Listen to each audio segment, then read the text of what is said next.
That must be the hottest day of the year, Craig. It was for the players, yeah. Yeah. But 3 points, lovely 3 points. 94th minute, nothing better. Yeah, you know what, Del, we knew we wanted a reaction today. We knew last week wasn't good enough. We knew we probably fell well below the bar that we set ourselves as a team in terms of our standards. And as I said last, I will take nothing away from the opposition. I said it when Guilsfield beat us.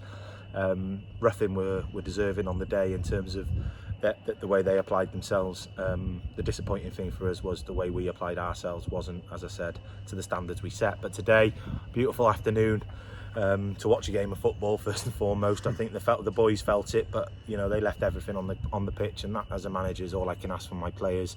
I thought the game itself was very, very competitive, and credit to both teams for putting on a display in the heat that we seen today.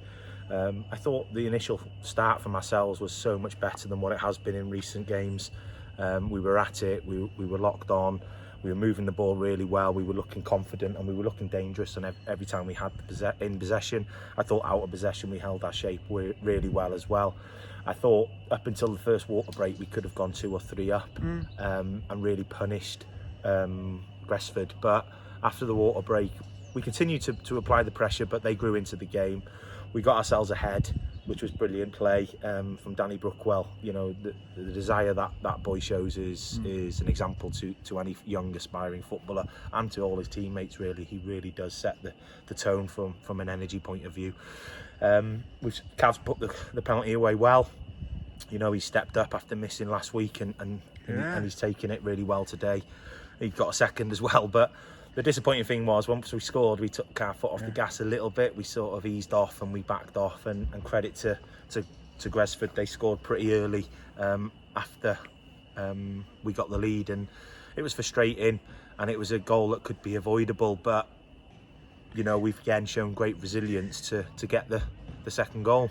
After so many goals and chances first half, it was quite nothing in the second half until the 94th minute. Had you given up? Or do you ever give up?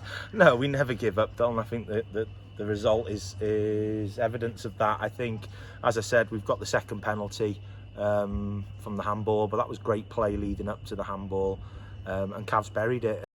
How many goals in the first half? Did you find nothing coming in the second half? It's very difficult, but a late goal gives the points. Yeah. You know what? We conceded the second goal before half time, and that was a bit of a blow in terms of we should have been up, and the game should have been put to bed early on. But again, credit to the opposition, they dug in and they made changes quite early on due to injuries, which I thought affected the way we defended against them.